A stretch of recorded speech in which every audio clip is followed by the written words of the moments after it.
Oui. Et Allô? bel bonjour, Otep King, illustre grand frère Jacques Nézy. Comment vas-tu? Eh bien, bonjour Jérémy, ça va bien, merci. Ça va, merci, gratitude. Alors, nous sommes avec Jacques Nézy, docteur en sciences politiques, haïtien. Et la question que nous nous posons aujourd'hui, c'est les liens entre le Venezuela et Haïti. Et tu sais, Jacques, j'étais samedi 3 septembre.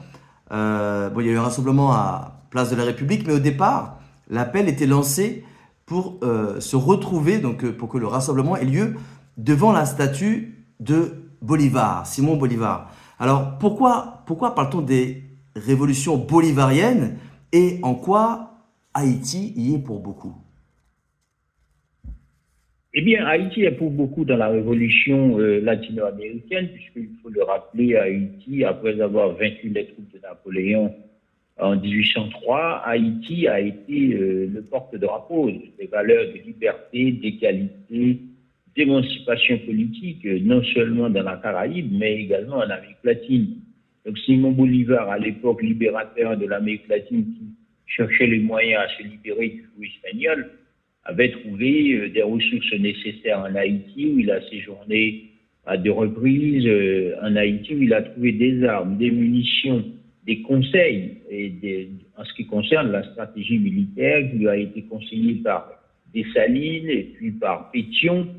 Et Simon Bolivar a pu obtenir en Haïti armes, munitions et même des bateaux des Haïtiens qui sont partis avec lui en Amérique latine libérer les pays qui étaient sous le joug espagnol. Alors c'est vrai que Simon Bolivar s'était montré et très réticent par rapport à la stratégie que lui avait proposée Dessalines. Ça veut dire on met le feu au bien des colons et on fait de razzia totale. Ce qu'en Haïti on retient par coup que tête boulekaï, c'est-à-dire on coupe les têtes et on brûle les maisons, c'est-à-dire les biens, les installations des colons. Alors Simon Bolivar aussi s'est montré nuancé par rapport à la révolution haïtienne où il a notamment tenté de construire une union avec les grands planteurs, les grands propriétaires où il n'a pas suivi dans son intégralité toute la stratégie radicale, la pensée radicale de Dessalines, mais tout au moins il a pu, en s'appuyant sur les ressources haïtiennes, obtenir la libération de certains nombres de pays latino-américains. Et c'est pas pour rien que des pays comme le Venezuela, la Colombie, l'Équateur ont eu une partie de leur bicolore, de leur drapeau, composé en Haïti. Alors, les Haïtiens, de leur côté, alors, ont manifesté toujours une entraide vis-à-vis du Venezuela, c'est-à-dire pour leur libération au XIXe siècle. Et on peut dire que cette reconnaissance est largement exprimée par le président vénézuélien à l'époque, Hugo Chavez, qui a proposé en Haïti de rejoindre l'ALBA. L'ALBA, c'est l'alternative bolivarienne, c'est-à-dire ce concept, ce concept inventé par Hugo Chavez, qui voulait l'affirmation des idées de Simon Bolivar en Amérique latine, c'est-à-dire le partage, la solidarité, et également se mettre debout en face de l'impérialisme américain. Alors, c'est vrai que Nicolas Maduro, on a toujours douté de sa capacité à garder le chavisme par les valeurs qu'il incarne, d'indépendance, d'émancipation, de progrès des peuples du Sud.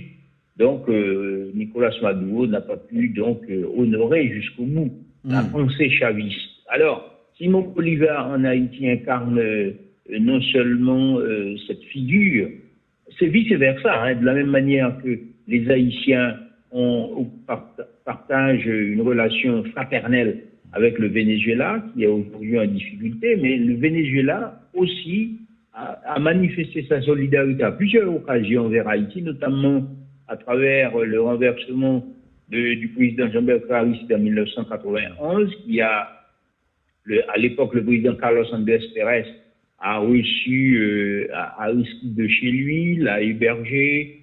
Quand je dis chez lui, mais a reçu comme président vénézuélien, lui a apporté aide et solidarité. Et puis, en même temps, quand arrivait Hugo Chavez comme président, Hugo Chavez qui lisait notamment la révolution haïtienne, hein, et qui comprenait la nécessité d'intégrer les valeurs de la révolution haïtienne à sa révolution, ce qu'il appelle la révolution bolivarienne. Donc, pour dire très clairement, il y a un rapprochement entre ces deux peuples. Le peuple vénézuélien, qui, il faut souligner, il y a beaucoup d'Haïtiens qui vivent au Venezuela, de la même manière que le Venezuela se montre reconnaissant vis-à-vis de la contribution qu'Haïti a apportée au Venezuela lors de son projet d'émancipation contre l'Espagne. Très bien. Je confirme que d'ailleurs, lors du rassemblement donc, qui s'est déroulé finalement place de la République, il y avait de nombreuses Haïtiennes, de nombreux Haïtiens. Il y avait plusieurs drapeaux haïtiens qui étaient là. Et il y a une personne qui s'est exprimée d'ailleurs pour Haïti, on va dire, ou pour la communauté haïtienne. Alors, là, ce qui s'est passé, donc c'est quand même c'est très très fort, c'est un signal fort. Est-ce que, donc là, on parle de lien, de solidarité, et par rapport à la situation politique, ou peut-être les volontés du mouvement Trumpique, je ne sais pas comment dire, enfin, du président des États-Unis Trump, est-ce que Haïti devrait s'inquiéter ou au moins surveiller la situation pour pas se laisser attraper aussi? Est-ce qu'il y a un lien ou on n'en est pas là pour l'instant? Évidemment, il y a un lien entre ce qui s'est passé au Venezuela et ce qui va se passer, ce qui est en train de se passer en Haïti, puisque le président américain est intervenu de façon brutale, de façon grotesque pour exfiltrer, arrêter et mettre à bas le président vénézuélien. Non seulement il a violé le droit international, mais également Haïti devait regarder ça de près, parce que les sources pétrolières haïtiennes sont trop proches des sources pétrolières du Venezuela.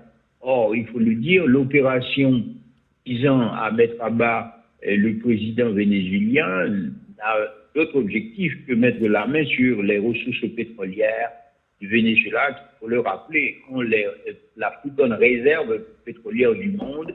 Et puis sur le plan géopolitique, c'était une façon de dire aux Chinois, halte là, puisqu'on sait très bien que la Chine a investi plus de 500 milliards de dollars dans l'hémisphère sud. C'était une façon de bloquer l'évolution de la Chine. Et puis en même temps, on sait très bien que toutes les ressources pétrolières du Venezuela sont captées au profit de l'économie chinoise. Donc c'est une façon pour les Américains d'arrêter la progression de la puissance chinoise dans l'hémisphère. Alors le côté pour les Haïtiens, là où ils doivent réfléchir, c'est que d'une part, Haïti est un État complètement effondré, avec une élite complètement délinquante pourrie, qui est dans l'activité de l'économie criminelle, c'est-à-dire la vente d'organes, la vente de drogue, de stupéfiants, la vente d'armes. Et quand on voit, ce sont les gangs qui occupent tout le périmètre, notamment de Port-au-Prince, de l'Artibonite et une bonne partie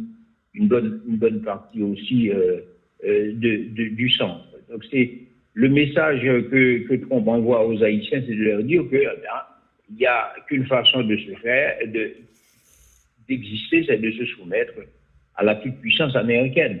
Et les États-Unis, les Américains s'y sont déjà soumis, puisque en Haïti, il y a aujourd'hui, le 7 février, on sait très bien que le Conseil présidentiel de transition devait partir.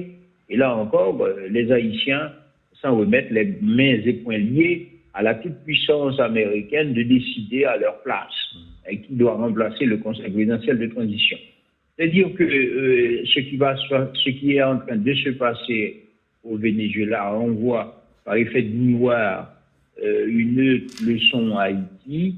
C'est une leçon de dire aux Haïtiens, il y a deux positions qu'on peut avoir, ceux qui souhaitent résister à la toute-puissance américaine, et c'est-à-dire de rejoindre le peuple vénézuélien qui va se battre pour faire échec à la domination impérialiste des États-Unis, qui est une domination prédatrice, tout simplement, c'est-à-dire s'approprier des ressources qui n'appartiennent pas aux États-Unis. Et puis, l'autre position, c'est de se soumettre comme étant des zombies, c'est-à-dire des soumis, et attendant que toutes les décisions concernant la politique en Haïti viennent des États-Unis d'Amérique.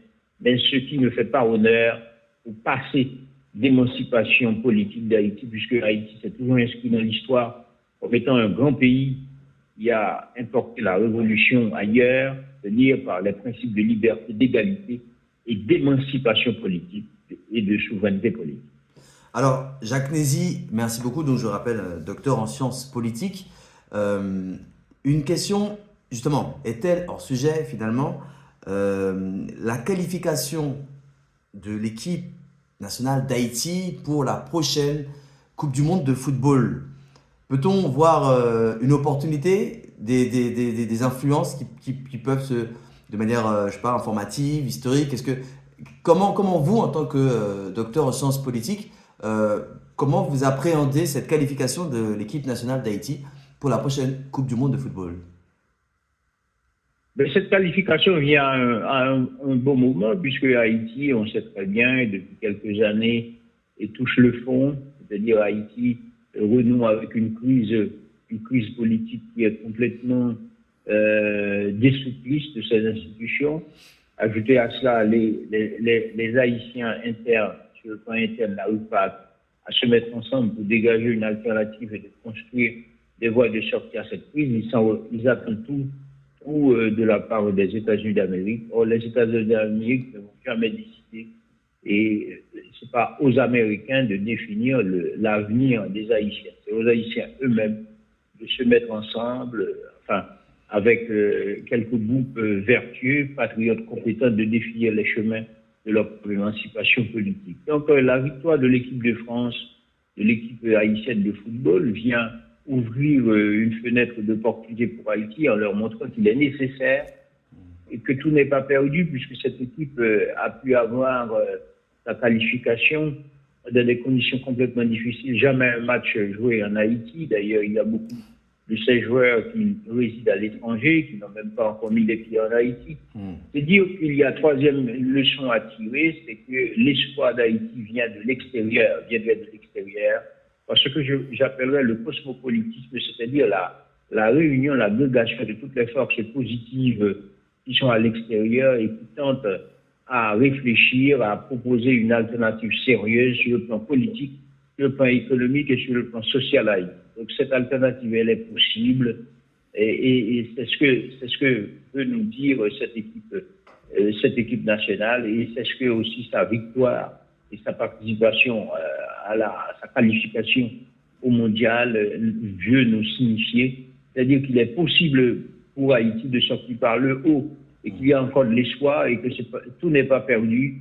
Il reste aux Haïtiens de l'intérieur de s'inspirer et de s'inspirer de ce qu'on propose à travers cette qualification de la Coupe du Monde, les joueurs réunis au sein de l'équipe nationale d'Haïti. Merci beaucoup, Jacques Nézy. Merci beaucoup pour ta disponibilité. Et puis, à bientôt, peut-être pour d'autres informations autour d'Haïti, de la crise au Venezuela et la crise qui se passe un petit peu partout finalement, puisqu'elle est contagieuse. Et là, on parlait des liens entre le Venezuela et Haïti. Merci beaucoup, Jacques Nézy. À votre disposition et bon travail, Jérémy. À bientôt. Merci. Au revoir. Merci à toutes et tous. Alors, vous aurez remarqué que Jacques Nézy m'a appelé Jérémy. Maintenant, c'est Amonja. Mais ça, c'est un détail. Le sujet n'est pas là. On parlait de Haïti et du Venezuela. Merci beaucoup, Jacques. Merci. Merci encore. À bientôt. À bientôt.